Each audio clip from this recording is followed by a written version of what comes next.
A local woman finally made it home after being stranded away from her husband while the two were traveling back to Cincinnati from Spain.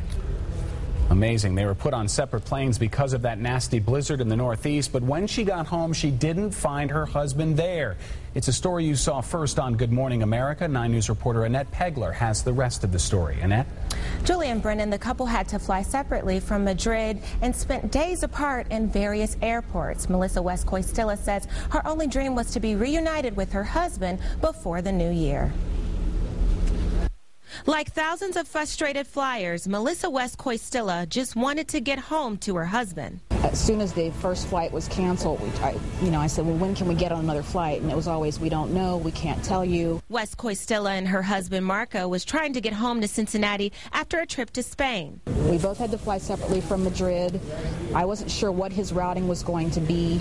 I just knew that I was going through Chicago. So they waited, and finally he was able to get the last seat on the plane to the United States. She, on the other hand, was stuck in Spain alone for 3 days. When I went to the Madrid airline desk yesterday, I guess it was yesterday, at first she told me it was going to take me until Saturday, excuse me, to get home.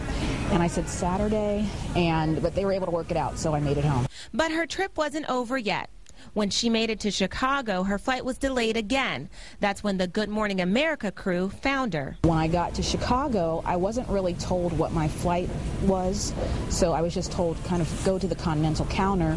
And by the time I got through the line at Chicago, which was 2 hours, I was told I was at the wrong counter. They sent me to another counter, and then I'd actually had missed the flight that I was supposed to have been on. But luckily, there was another flight to Cincinnati, so I was able to get on that one. After a rough night of delays, Melissa made it home to CVG, where she waited and prayed for this. Marco finally returned this morning. It's not much you can do about the weather, so you just try to kind of cope with it.